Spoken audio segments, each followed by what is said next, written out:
ॐ या देवी सर्वभूतेषु विष्णुमायेति शक्तिता नमस्तस्यै नमस्तस्यै नमस्तस्यै नमो नमः।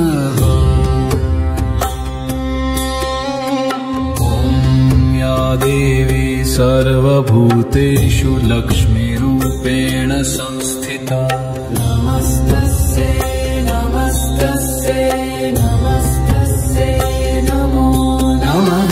ॐ या देवी सर्वभूतेषु शक्तिरूपेण संस्थिता नमस्तस्यै नमस्तस्यै नमस्तस्यै नमो नमः।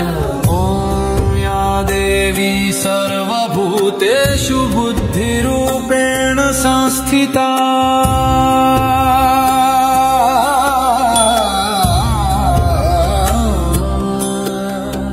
नमस्तस्यै नमस्तस्यै नमस्तस्यै नमो नमः।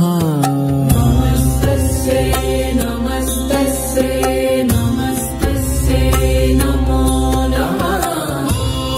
या देवी सर्वभूतेषु मातृरूपेण संस्थिता नमस्तस्यै नमस्तस्यै नमस्तस्यै नमो नमः। ॐ या देवी सर्वभूतेषु भ्रान्तिरूपेण संस्थिता नमस्तस्यै नमस्तस्यै नमस्तस्यै नमो नमः। सर्वभूतेषु श्रद्धारूपेण संस्थिता नमस्तस्यै नमस्तस्यै नमस्तस्यै नमो नमः।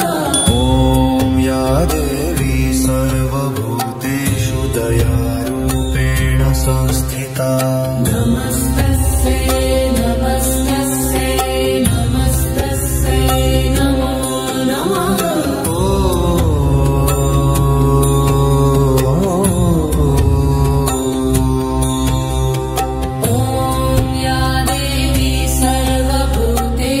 कृष्णरूपेण संस्थिता नमस्तस्यै नमस्तस्यै नमस्तस्यै नमो नमः।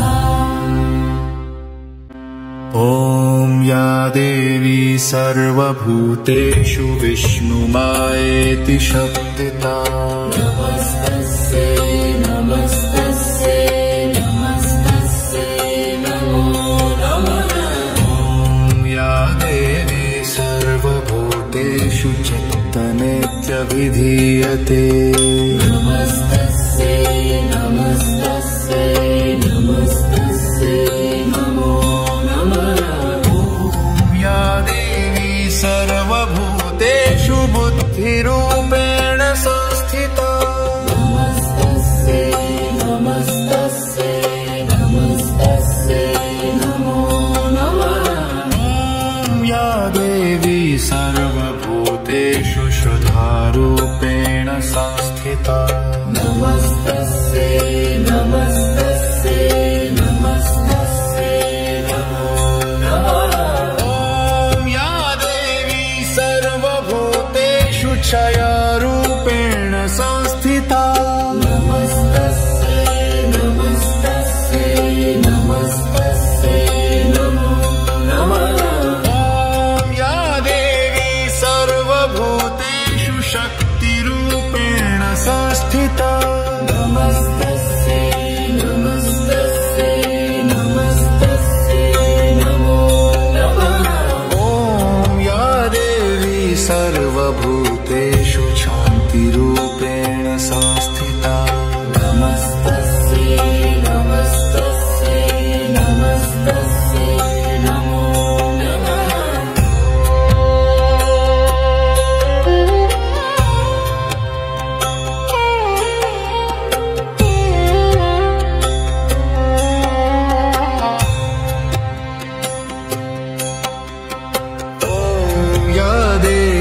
सर्वभूतेषु लज्जारूपेण संस्थिता नमस्तस्यै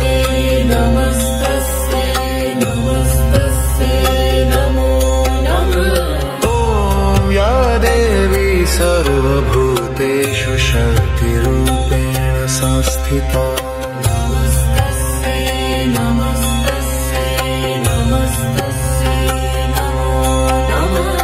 ॐ या देवी सर्वभूतेषु शक्तिरूपेण संस्थिता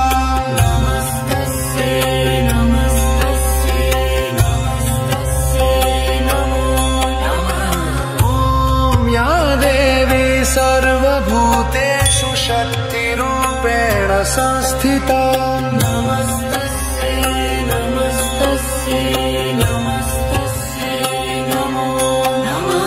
ॐ या देवी सर्वभूतेषु लक्ष्मीरूपेण संस्थिता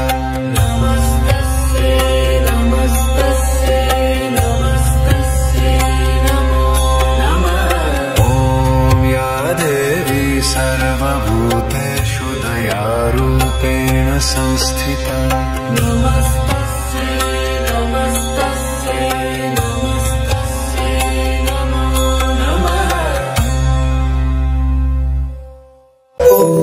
दिव्य ब्रह्म ज्ञान और मधुर भजनों के ओम ब्रह्मदेव चैनल को सब्सक्राइब करें।